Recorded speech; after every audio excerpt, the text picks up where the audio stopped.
Olá, gente querida do meu canal, tudo bem com vocês? Estamos com mais uma aula de História do Brasil. Estamos ainda no Brasil colonial e estamos aqui para falar de um assunto extremamente importante para quem quer compreender a história do Brasil. Quem quer ter um olhar mais amplo do Brasil colonial, precisa atentar para essa aula. Hoje eu quero falar com você sobre escravização indígena. No Brasil colonial, indígenas foram escravizados. Então eu quero contar um pouco dessa história e eu quero que você fique até o final desse vídeo.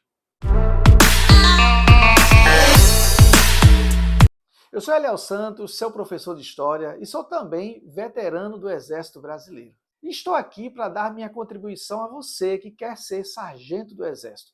Você, rapaz, você, moça, está desejoso em ser sargento. Eu quero dizer que é uma carreira bacana para você, especialmente para os primeiros anos de sua vida, aquele período ali que você está jovenzinho, cheio de gás, cheio de vontade de crescer na vida. O Exército Brasileiro te dá essa chance. É um concurso anual, sempre tem, não tem um ano que não tenha, e é um concurso que tem muitas vagas. Se você se preparar para a prova, você será sargento do Exército. Então, eu estou aqui para te ajudar, te encorajar, te motivar, mas principalmente eu quero te dar respaldo teórico na matéria de História. Eu quero te ensinar a história do Brasil de uma forma dinâmica, de uma forma ativa. Por isso que eu tenho o meu e-book, que o nome dele chama-se Seu Gabarito de História para o concurso da ESA. Isso, Seu Gabarito de História da prova da ESA. É um gabarito, sim, por quê? Porque a maneira que você vai estudar, você vai simplesmente gabaritar a prova da ESA. E gabaritando a prova da ESA, você vai garantir cada vez mais a aprovação no concurso da ESA, ingressar para aquela escola, lá em Três Corações, e se tornar sargento do Exército. Então, fica comigo até o final desse vídeo. Estaremos trazendo perguntas e respostas e fazendo você compreender um pouco mais sobre a escravização indígena no Brasil colonial. Vamos à primeira pergunta. Quando e por qual motivo se iniciou a escravização indígena no Brasil colonial? Bem, a escravização indígena ela se estabeleceu a partir da década de 1530. Foi esse período aí que é o período do início, né, propriamente dito, da colonização do Brasil recém-descoberto. Foi quando os colonos portugueses eles necessitaram de mão de obra para a produção açucareira. Todo mundo sabe que o primeiro engenho, né, aconteceu justamente com a chegada de Martim Afonso de Souza. Ali foi quando iniciou, de fato, a colonização do Brasil, quando teve gente morando aqui. Foi quando construiu coisas, foi quando realmente as terras, né, da América portuguesa se tornaram lugar do português, lugar de Portugal. A coroa portuguesa passou a fazer gestão desse lugar. Então é nesse período aí que vai mudar o formato de relacionamento entre portugueses e nativos da América Portuguesa. A gente vai encontrar uma relação que ocorreu. Chegaram aqui, descobriram, né, encontraram, acharam, né, a América Portuguesa. Dali por diante surgiu uma relação com os indígenas, com os nativos. Então os portugueses vinham com suas embarcações e naquele momento o único interesse era de explorar o pau-brasil. A única coisa que era explorável na visão dos portugueses. Então eles não se ateram muito aqui, não ficaram muito por aqui. Passavam, pegavam o pau-brasil e levavam para a Europa. Como eles faziam isso? Como eles adquiriam o pau-brasil? Por intermédio do escambo, né? Eles faziam a relação de troca com os indígenas. Então essa relação ela estava muito tranquila, né? Ficou mais ou menos ali uns 30 anos desse jeito.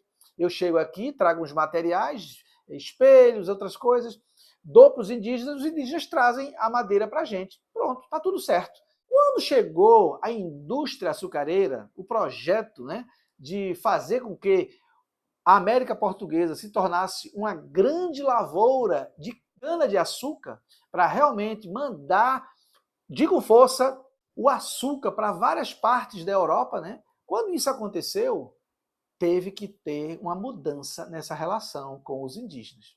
Foi daí que os portugueses realmente pensaram: nós vamos precisar escravizar essa gente que mora aqui, essa gente nativa. E foi aí que surgiu a escravização indígena. Dois tipos de pessoas escravizavam os indígenas. Primeiro eram os portugueses, tá? Os portugueses pegavam ali aqueles indígenas. A segunda pessoa que também pegava os indígenas eram os nativos que eram inimigos. Então, o que é que os portugueses faziam? O que é que os exploradores faziam? Não só portugueses, mas como franceses. Eles verificavam quais eram os inimigos dos indígenas que faziam contato. Então, você faz contato com o indígena, descobre quem é o inimigo dele, e aí faz o seguinte: vamos capturar esse teu inimigo, a gente te ajuda a capturar esse pessoal. E aí o indígena se sentia, né, dono da situação, ele vai mandar contra o inimigo, vai derrotar o seu inimigo. Só que o que os portugueses não queriam simplesmente derrotar o inimigo do indígena. Ele queria ter o indígena como aliado para que ele pudesse escravizar outros indígenas. Então, assim, essa relação de escravização de indígenas ocorreu de uma forma muito dinâmica, muito inteligente por parte do branco, né, do português, do europeu. E os indígenas simplesmente foram nessa, porque havia a cultura de escravizar quem era prisioneiro de guerra. Quem você vencesse numa batalha, numa guerra, né, em um conflito armado, você, há muito tempo já na história, né, você simplesmente prendia essa pessoa e essa pessoa se tornava seu escravo. Então, ali começava uma relação de escravização.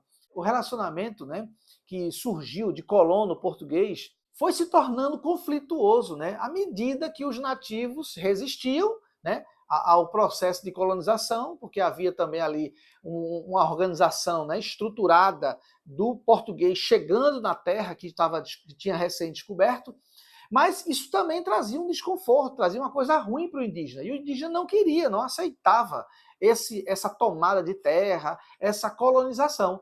E quando ele não aceitava essa colonização, automaticamente surgia o conflito, né, entre colono português e o indígena, né, nativo. Então esses conflitos foram aumentando, na medida que foi aumentando, foi surgindo ali cada vez mais esse uso da violência, né, contra os indígenas, né? E na medida que os colonos iam usando de violência contra os indígenas, ia os escravizando, e esses escravizados passaram a serem importantes na lavoura, passaram a serem usados, né, nos mais diversos trabalhos para o colonizador. No século XVII, aconteceu da escravização indígena ela ser algo, né, ela continuou a ser algo ligado à expansão do açúcar, né, no litoral brasileiro, né, mas ela se estendeu mais. Né? Foi no século XVII que São Paulo, Maranhão, Pará foram estados que começaram a ter ali uma grande quantidade de escravização de indígenas para essas lavouras. Tá? As áreas que foram muito exploradas pela escravização indígena, elas tinham como objetivo, né, a extração das drogas do sertão, né, como, por exemplo, o guaraná, o cravo, a castanha, a baunilha, plantas aromáticas e também plantas medicinais. Essa exploração toda se deu por intermédio da escravização de indígenas. Uma outra coisa também que produziu a escravização de indígenas em regiões mais diversas foram as atividades de cultivo de milho, de feijão, de arroz, de mandioca. Tudo isso foram cultivos que permitiu a necessidade da escravização de indígenas. O que foram as chamadas guerras justas? Para fazer o trabalho das capitanias hereditárias, né, o trabalho de colonizar a terra recém-descoberta, surgiu ali a necessidade deles terem um jeito de escravizar o indígena. A forma mais inteligente que eles acharam de escravizar os indígenas era dizer que precisava guerrear com aquele indígena. E como todo mundo sabia que naquela cultura, quando você guerreia contra outro, aquele que é vencido, né, torna-se escravo do vencedor. Então, os colonos automaticamente criaram um mecanismo para poder guerrear contra determinados indígenas. E nesse guerrear, eles chamavam de guerra justa. O que era a guerra justa, né? Era uma guerra contra os indígenas que era autorizada pelo governo português ou até pelos representantes do governo português. Ali ele defendia, né, um tipo de guerra que podia ser executada. E diante dessa guerra que podia ser executada, essa guerra ela permitia a escravização do indígena. Dessa forma, surgiu essa chamada guerra justa. Essas guerras justas, elas podiam ocorrer quando os indígenas não se convertiam à fé cristã, por exemplo. A fé cristã era uma imposição dos colonizadores. E quando o indígena não se convertia a essa fé, eles podiam brigar contra eles, guerrear contra eles. Eles se tornariam inimigos dos colonizadores. E se tornando inimigos, nós podemos vencê-los, capturá-los e os escravizar. Então, esse tipo de guerra era algo que realmente fazia com que vários colonos se interessassem por essa guerra justa e, dessa forma, fazer ali a quebra, né, de acordos com esses aliados, com esses indígenas. E ali existia, a partir dali, né, uma hostilidade para com os portugueses. Então, os portugueses agiam dessa forma contra os indígenas e os indígenas ficavam hostis aos portugueses. Na medida que ficava hostil, logo surgia o motivo, né, de se guerrear. Era guerra justa. Vale salientar que os colonos eles burlavam as normas oficiais sobre a guerra justa. Eles alegavam estarem sendo ameaçados ou atacados pelos indígenas.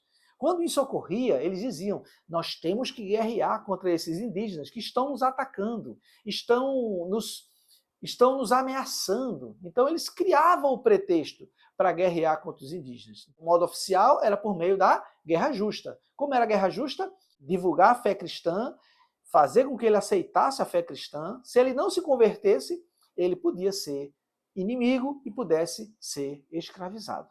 Foi o caso, por exemplo, das guerras contra os indígenas caetés.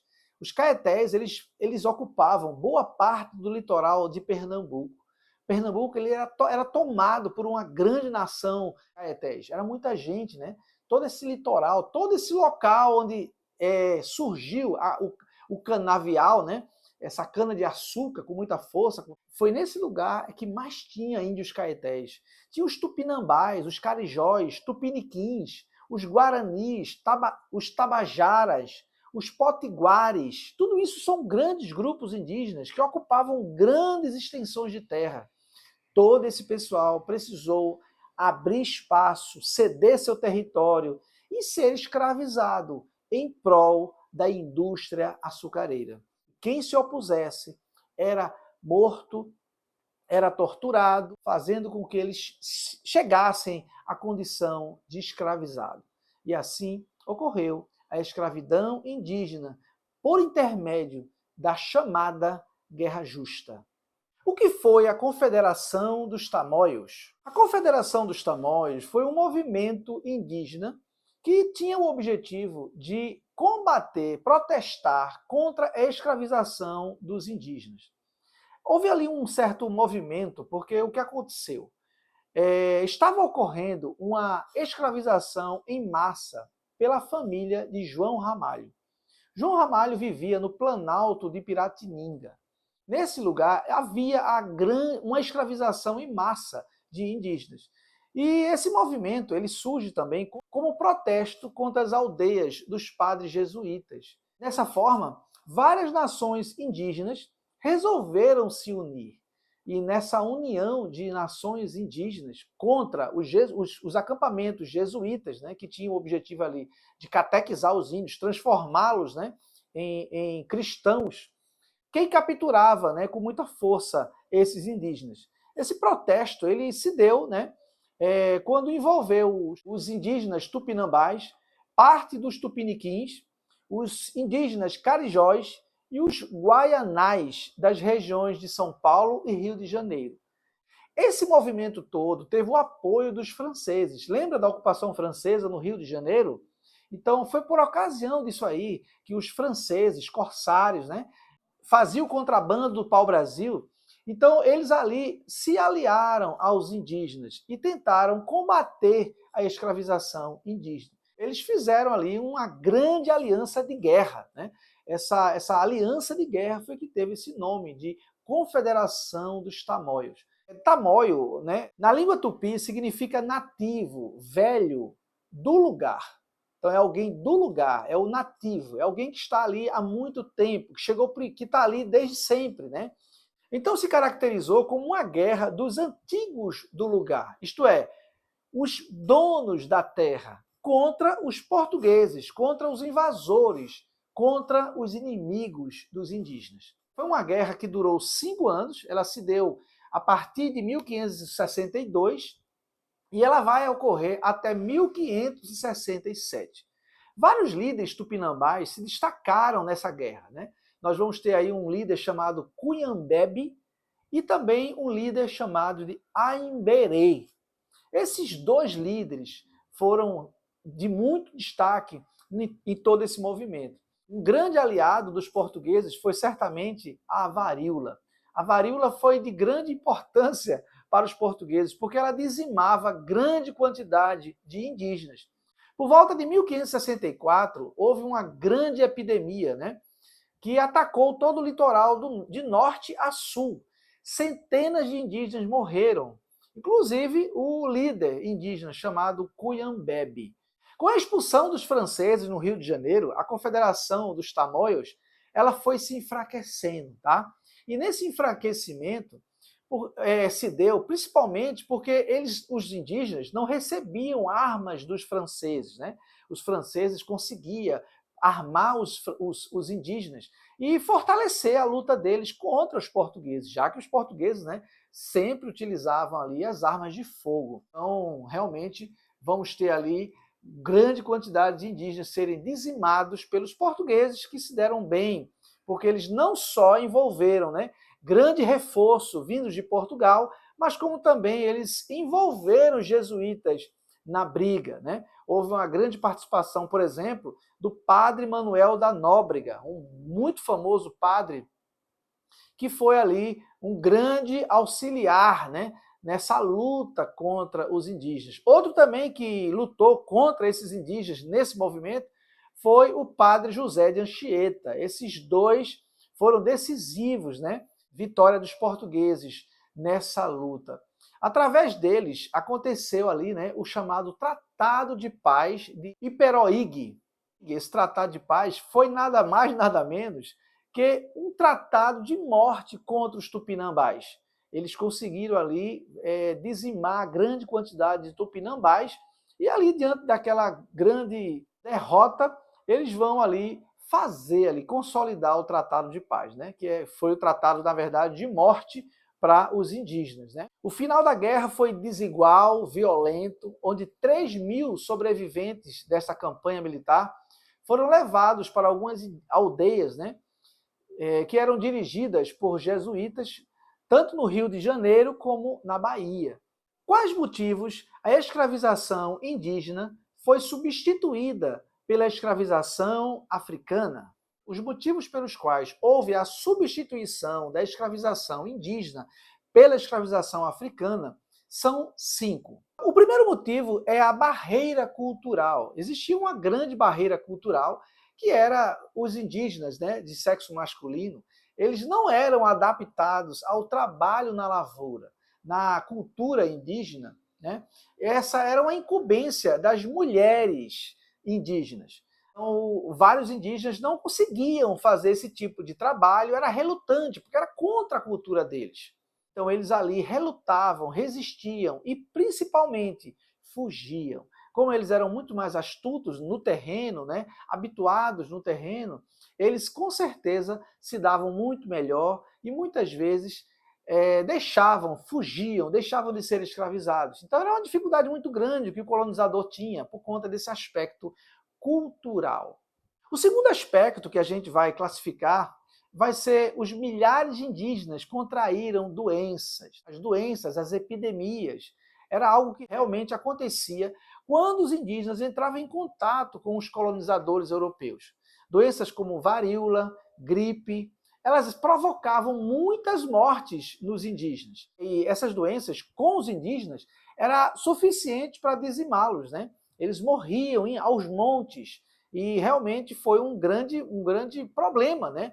Que os colonizadores tiveram, porque os indígenas morriam com muita facilidade, somente no contato com o homem branco.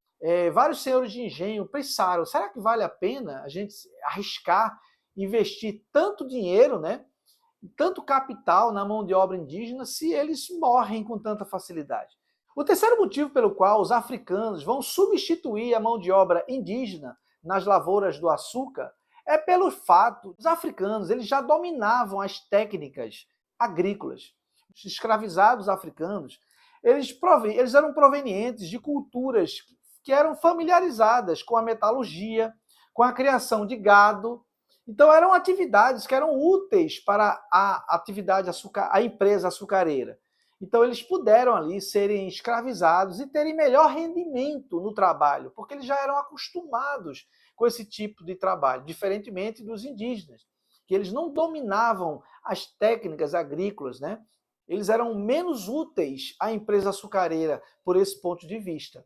Os africanos, sem dúvida, eles não eram mais dados a serem cativos do que os indígenas. Isso é uma falácia muito absurda, dizer que o africano tinha pendor para ser escravizado, né? Era dado ao trabalho, foi mais produtivo nas lavouras. Ele não foi produtivo porque ele era assim em si mesmo. Ele foi produtivo porque ele já vinha de uma cultura de agrícola e os indígenas não, e os indígenas estavam em seu território. E os africanos, quando vinham, eles eram forçados a serem escravizados. Eles não tinham escolha, eles eram violentamente capturados e eram colocados como cativos. Nem os indígenas, nem os portugueses, nem os ingleses, nem qualquer outro povo que for arrancado de sua terra tem vocação para esse tipo de coisa, né? Viver dessa forma. Então é importante a gente colocar isso, que essa submissão africana era pelas circunstâncias que ele foi colocado. E os indígenas, eles também não tinham nenhuma predisposição a esse tipo de atividade. Porém, eles estavam em seus territórios, em seus habitats. Então era muito diferente da condição do africano escravizado. Por isso, esse africano escravizado, um dos motivos principais dele ter sido escravizado e ter sido substituto da escravização indígena. Quarto motivo pelo qual o escravizado africano vai substituir a escravização indígena é que havia grande oposição à escravização indígena. Muitos grupos, né, como a Igreja Católica, a coroa em si mesma, eles se opuseram à escravidão dos indígenas. E isso não aconteceu com a escravização dos africanos. Havia um grande interesse por parte da coroa de escravizar africanos. E havia também apoio da igreja. A igreja que inventou as mais diversas falácias de que o negro não tinha alma, que o africano era isso, aquilo, outro. E realmente as mais diversas teorias para que pudesse apoiar a escravização africana e não apoiar a escravização indígena. O quinto e último motivo pelo qual os escravizados indígenas serão substituídos pelos escravizados africanos vai ser um grande interesse que ocorreu em 3 continentes. Havia interesses de diversos setores para que houvesse a escravização africana e não a indígena. A escravização indígena ela só dava lucro para a colônia, para os colonos. Então, eles pegavam os indígenas, capturavam, e ali o lucro era para os colonos, apenas na colônia. Não dava lucro para a coroa portuguesa, lá em Lisboa, lá em Portugal. Não dava lucro para a África, como ocorreu com a escravização africana. A escravidão africana ela vai criar uma engrenagem no sistema colonial que vai originar grandes lucros na costa africana, na Bahia, em Pernambuco e Rio de Janeiro. Então, esses lugares todos se tornaram grandes mercados de pessoas que eram compradas e transportadas para o uso dos mais diversos trabalhos mas principalmente nas lavouras da cana-de-açúcar. Então, por isso que o tráfico negreiro ele foi tão incentivado e a escravização indígena foi tão combatida. Quando você cria um negócio que dá lucro para amplos setores, logo amplos setores vão lutar para o patrocínio desse negócio. Os lucros do tráfico negreiro iam para a metrópole, ou seja, os negociantes, né, envolvidos nesse comércio, e para a coroa, que recebia os impostos, altos impostos, pelo comércio de pessoas trazidas da África. Por isso que a escravização dos africanos ela sempre era incentivada, quando os indígenas, elas no mesmo tempo foi desestimulada. Então, gente, a escravização indígena vai acabar por conta do grande negócio da escravização africana. E essa escravização africana, ela é responsável por todo o desenvolvimento colonial, por toda a produção que vai se desenvolver nas terras recém-descobertas. É desse jeito que a gente tem esse período terrível de escravização indígena, e mais vai ter o declínio, né, e o término dessa escravização pelo motivo do grande desenvolvimento da escravização africana. Se você gostou desse vídeo, não esquece de dar um like, não esquece de compartilhar, e se por acaso ainda você não é inscrito, se inscreve no canal. Nos ajude a fortalecer o canal. E eu te espero no próximo vídeo.